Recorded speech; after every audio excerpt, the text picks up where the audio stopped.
भजेऽहं भजेऽहम् जराजन्महीनं परानन्दपीनं समाधानलीनं सदैवानदीनं जगज्जन्महेतुं सुरानीककेतुं त्रिलोकैकसेतुं भजेऽहं भजेऽहम्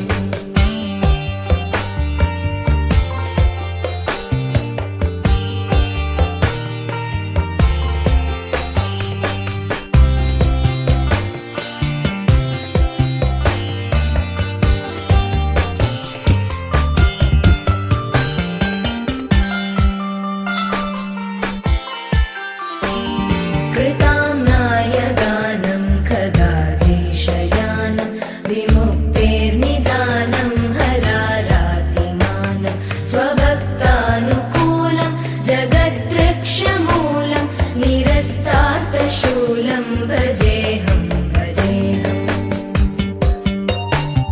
समस्तामरेशं द्विरेवाभकेशं जगद्विम्बलेशं हृदाकाशदेशं सदा दिव्यदेहं विमुक्ताखिलेहं सुवैकुण्ठगेहं भजेऽहं भजेऽहम्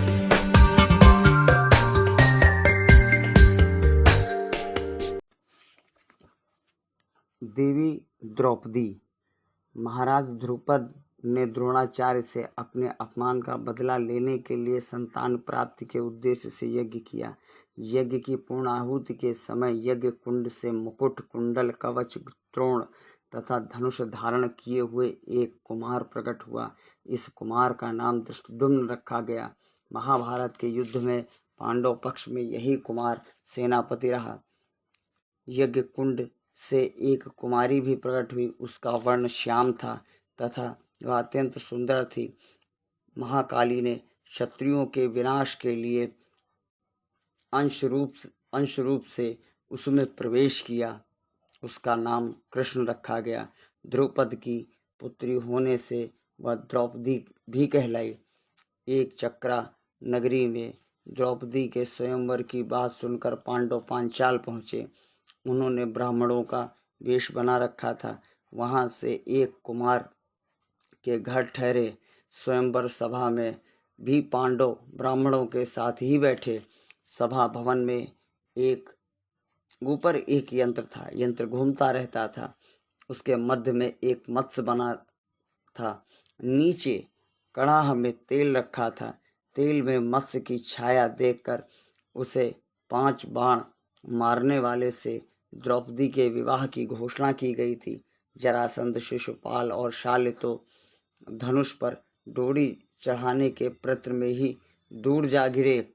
केवल कर्ण ने धनुष चढ़ाया। वह बाण मारने ही जा रहा था कि द्रौपदी ने पुकार कर कहा, मैं सूत पुत्र का वर्णन नहीं करूंगी।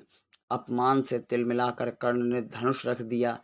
राजाओं के नाश हो जाने पर अर्जुन उठे। उन्होंने ब्राह्मण जानकर ब्राह्मणों ने प्रसन्नता प्रकट की। धनुष चढ़ाकर अर्जुन ने मत्स्यवेद कर दिया और द्रौपदी ने अर्जुन के गले में जयमाल डाल दी। कुछ राजाओं ने विरोध करना चाहा पर अर्जुन और भीम के सामने कोई टिक नहीं सके।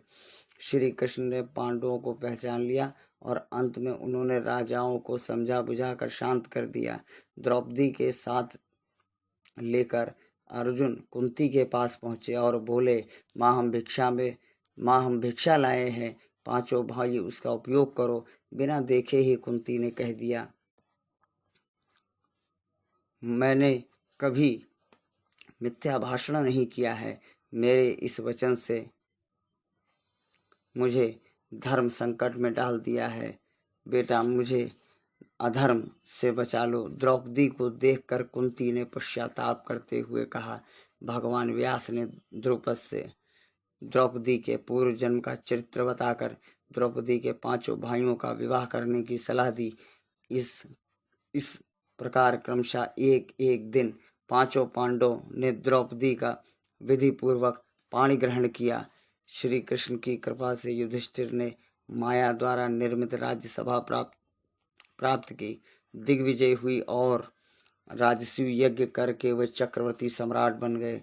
दुर्योधन ने मय के द्वारा निर्मित भवन की विशेषता के कारण जल को थल समझ लिया और उसमें गिर पड़ा। इस देखकर द्रौपदी हंस पड़ी और दुर्योधन ने इस अपमान का बदला लेने